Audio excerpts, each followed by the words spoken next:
नमस्ते दोस्तों, मैं हूँ सीमा वालिया। आप सभी का स्वागत है मेरे चैनल सीमा वालिया में।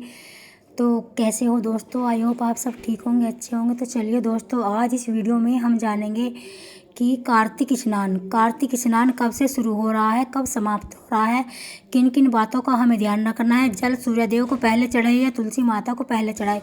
दीपक क्या सुबह शाम हमें दोनों समय जलाना है? क्या ठंडे पानी से स्नान करें या गर्म पानी से स्नान करें? तमाम ऐसी महत्वपूर्ण बातें दोस्तों मैं आप सभी को इस वीडियो में बताऊंगी, समझाऊंगी। अगर आप लोगों को एक वीडियो पसंद आती है तो वीडियो को एक लाइक ज़रूर कीजिएगा दोस्तों, और चैनल को सब्सक्राइब कीजिएगा। और चलिए शुरू करते हैं दोस्तों। तो दोस्तों आप सभी को बता दूं, कार्तिक स्नान जो है शरद पूर्णिमा से शुरू होकर आश्विन महीने की जो कुआर का महीना जिसको बोलते हैं, इसकी जो पूर्णिमा है शरद पूर्णिमा से शुरू होकर और कार्तिक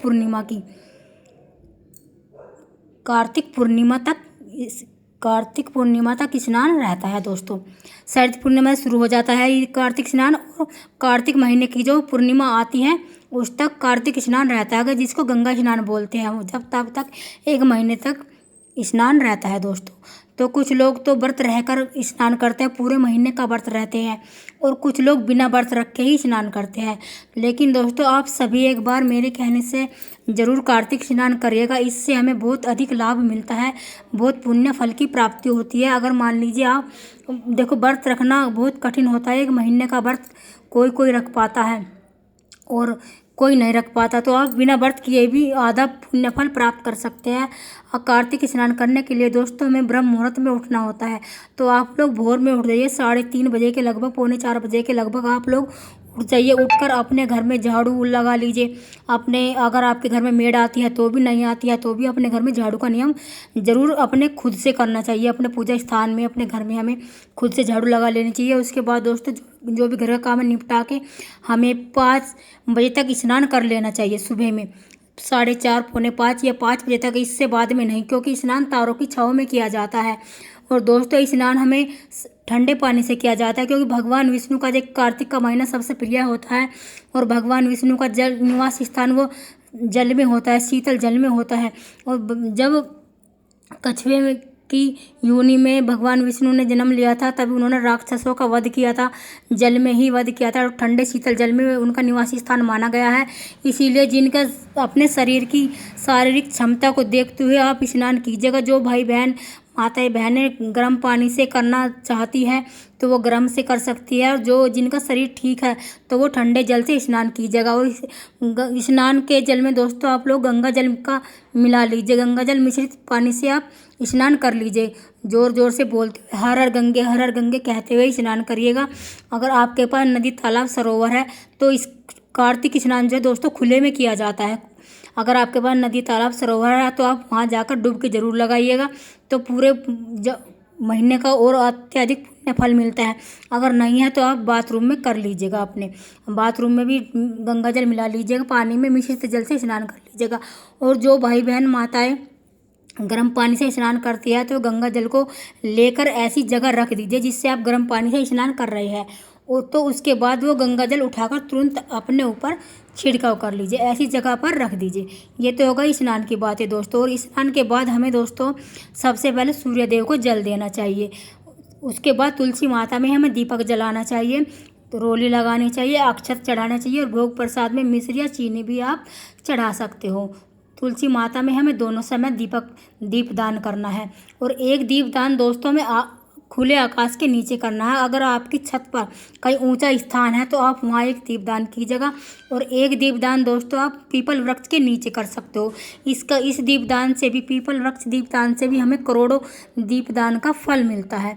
और मंदिर में जाकर भी आप दीपदान कर सकते हो। भगवान विष्णु के मंदिर में अगर आपके पास है वहाँ पे भी दीपदान कर सकते हो। दीपदान केले के नीचे भी आप लोग कर सकते हो। और दोस्तों इसमें आप लोग दहलीज पूजन करने का भी विशेष नियम है। अगर आप लोग दहलीज पूजन करते हो कार्तिक महीने में तो सोने पे सुहागा हो जाता है, क्योंकि अगर तो आप लोग जल में थोड़ी सी हल्दी मिला लीजिए और दोनों तरफ से अपने किवाड़ों के मतलब दरवाजे के आसपास धो लीजिए और वहाँ पर स्वास्तिक बनाकर दीपक प्रज्वलित करके आप रख सकते हो। दहलीज पूजन भी आप कर सकते हो कार्तिक महीने में।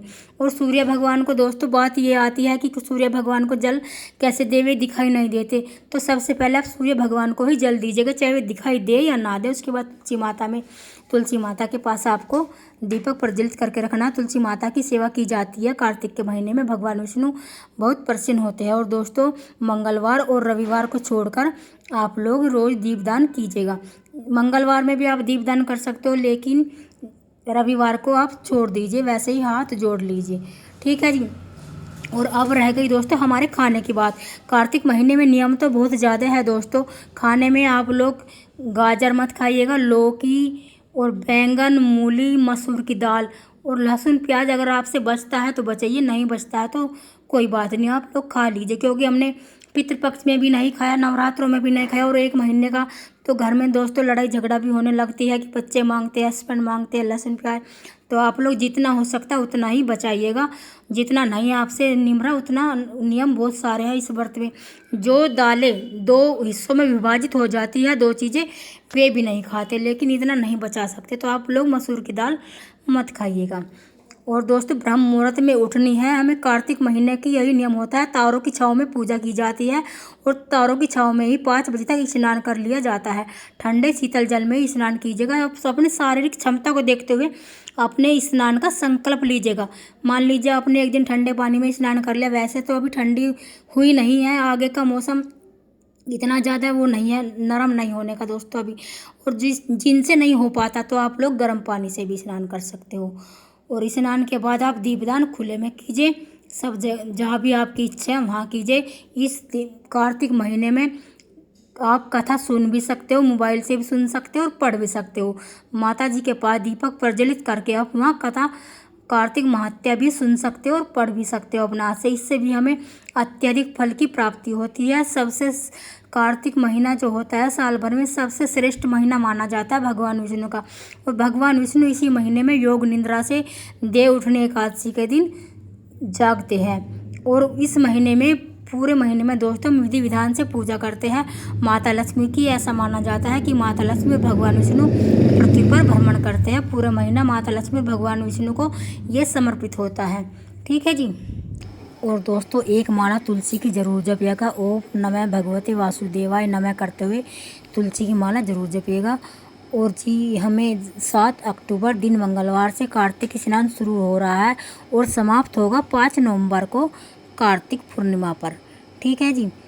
और उसके बाद जितना भी आपसे बचाया जाता है, परहेज किया जाता है लहसुन प्याज का, उतना कीजिएगा।